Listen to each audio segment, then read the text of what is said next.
आदाब नाज़रीन, आप देख रहे हैं जीके टीवी उर्दू खबरों के साथ मैं हूं शाफिया रियाज। आगाज में हम बात करेंगे असेंबली इंतखाबात के हवाले से। इलेक्शन कमीशन ऑफ इंडिया की जानिब से यूटी जम्मू कश्मीर में असेंबली इंतखाबात मुनक्किद कराने का ऐलान किया गया है। ECI के मुताबिक इंतखाबात 3 मरहलों में मुनक्किद कराए जाएंगे, जिसमें पहला मरहला 18 सितंबर, दूसरा मरहला 25 सितंबर और तीसरा मरहला 1 अक्टूबर को मुनक्किद किया जाएगा। ताहम EC के मुताबिक वोटों की गिनती 4 अक्टूबर से की जाएगी। Made a promise to you that on 3rd of June, when we said we learned 2 things. So we made a promise that we will keep the election period short. So in true spirit of keeping that promise, now we present the shorter electioneering period and in the best possible and conducive environment. Elections in J&K will be held in 3 phases.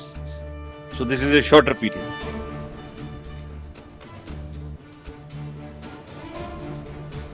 This is a much shorter period, much shorter than even the parliamentary elections, which were 5.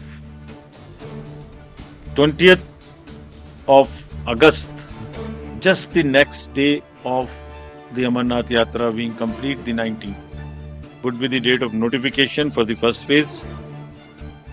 Nominations till 27th, scrutiny on the next day 28th, and date of poll will be 18th of September, and it's a Wednesday. We are also keeping that in mind, not keeping Fridays and Mondays to give a longer holiday spell. Lok Sabha इंतखाबात के मुकाबले में assembly इंतखाबात में हमें ज्यादा voter turnout की उम्मीद है, ये कहना है chief election commissioner Rajiv Kumar का। उन्होंने इंतखाबी अमल को एक त्योहार की तरह मुनक्किद करने पर जोर दिया। साथ ही खवातीन वोटरों और नौजवान वोटरों की इंतखाबात में बढ़ चढ़ कर शिरकत की तवक्का की। कितने लोगों ने इलेक्शन में पार्टिसिपेट किया, कैंडिडेट बने, दिस इज अनदर एस्पेक्ट। ये अलग आयाम है, लोगों की इच्छा है कि वो पार्टिसिपेट करें। कितने लोगों ने रैलीज निकाली, कितना प्रोसेशंस हुए, कितनी पब्लिक मीटिंग्स हुई, कितने लोगों ने सी विजिल पे शिकायत की, कितने लोगों ने सुविधा से एप्लीकेशंस दी। All these are establishing layered by layer roots of democracy in the J&K, and what therefore we expect that there would be more voters this time again. और ये सब ने हमें ये एहसास कराया कि लोगों में एक उत्साह है और वोटिंग के प्रति हम एक्सपेक्ट कर सकते हैं कि ज्यादा वोट्स पड़ेंगे। विमेन पार्टिसिपेशन ज्यादा होना चाहिए, ऐसी हमें उम्मीद है। नेशनल कॉन्फ्रेंस के नायब सदर उमर अब्दुल्ला का कहना है कि असेंबली इंतखाबात से कबल इत्तेहाद के इम्कानात कम है। उन्होंने कहा कि वो इंतखाबात लड़ने के लिए पूरी तरह से तैयार है। न्यूज कॉन्फ्रेंस से खिताब करते हुए मौसूफ ने कहा कि उन जमातों के साथ किसी भी सूरत इत्तेहाद के इम्कानात नहीं जिन्होंने हमें लोकसभा इंतखाबात से पहले और उसके बाद निशाना बनाया। इलेक्शन कमीशन ऑफ इंडिया की तरफ से जम्मू कश्मीर में असेंबली के इंतखाबात का शेड्यूल अनाउंस हो चुका है। जम्मू कश्मीर के लोग बड़े अरसे से इस दिन का इंतज़ार कर रहे थे। 2018 के बाद यहाँ लोगों की अपनी हुकूमत थी नहीं और उसका खमियाजा भी हमने भुगता है। आज चलिए देर आए दुरुस्त आए, इलेक्शन कमीशन के तरफ से 3 फेजेस में इंतखाबात के तारीख का ऐलान हो चुका है और बड़ी जल्दी से जो है ये शेड्यूल जो है समाप्त होगा। शायद 87-88 के बाद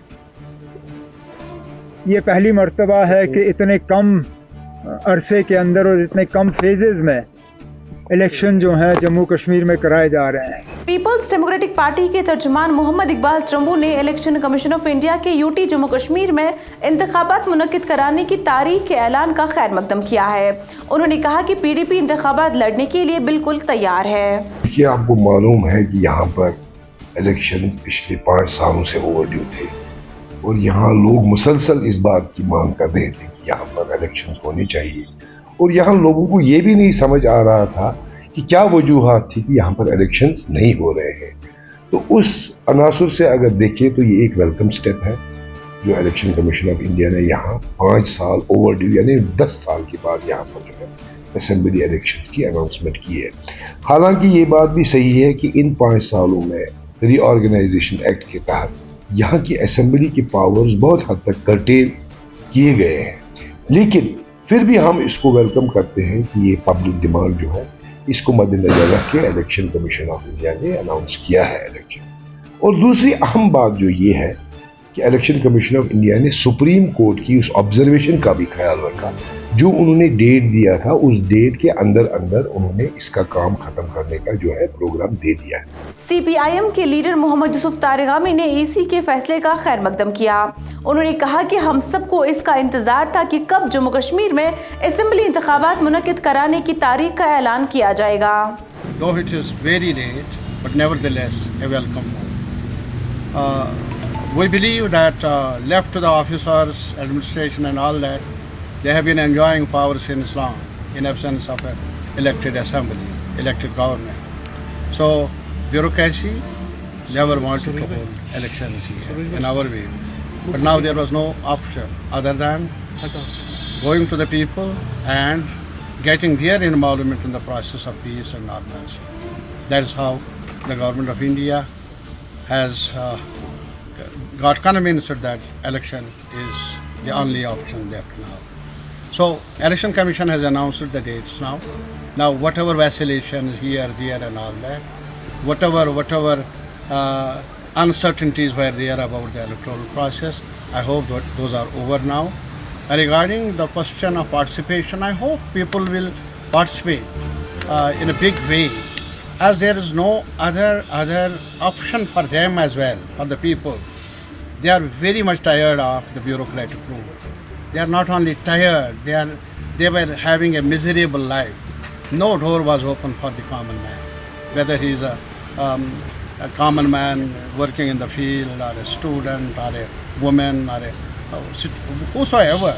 They were having no option and no door open for redressal of genuine immediate grievances. Now certain element of opening will be there available now through these elections. That's why it will generate hope now. Lieutenant governor Manoj Sinha ने आज जिला बडगाम में करोड़ों की मालियत के मुख्तलिफ तरक्याती प्रोजेक्टों का इफ्तिताह किया, साथ ही दीगर कई प्रोजेक्टों का आगाज किया, जबकि इस दौरान उन्होंने शेखपुरा बडगाम में कम्युनिटी हॉल की भी संग बुनियाद रखी।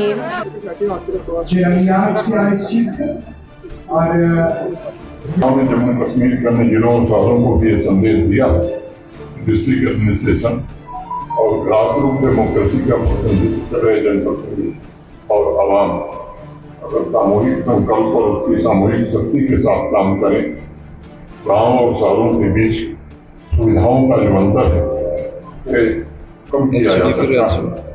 और कई ऐसे नए काम यहाँ शुरू हुए हैं जो निश्चित रूप से लोगों को सुविधा देंगे। 2023 में ईरवा में आया था, डिस्ट्रिक्ट अस्पताल की घोषणा हुई। मुझे ये जानकर प्रसन्नता है कि वो तेज गति से काम चल रहा है और उसके बनने के बाद जनपद के सभी नागरिकों को अच्छी स्वास्थ्य की सुविधा मिल पाएगी। Jammu Kashmir media accreditation committee की जानिब से एक्रेडिटेशन के ख्वाहिशमंद जम्मू कश्मीर के 412 सहाफियों की दरखास्तों में 262 दरखास्तें मंजूर की है, जबकि कमेटी की सदारत डायरेक्टर इंफॉर्मेशन जम्मू कश्मीर जतिन किशोर कर रहे थे। उन्होंने उन तमाम सहाफ़ी जो DIPR के साथ एक्रेडिटेशन हासिल करना चाहते हैं उन्हें कहा कि वो अपनी मुकम्मल दरखास्तें DIPR जम्मू और श्रीनगर दफ्तर में जमा कराए।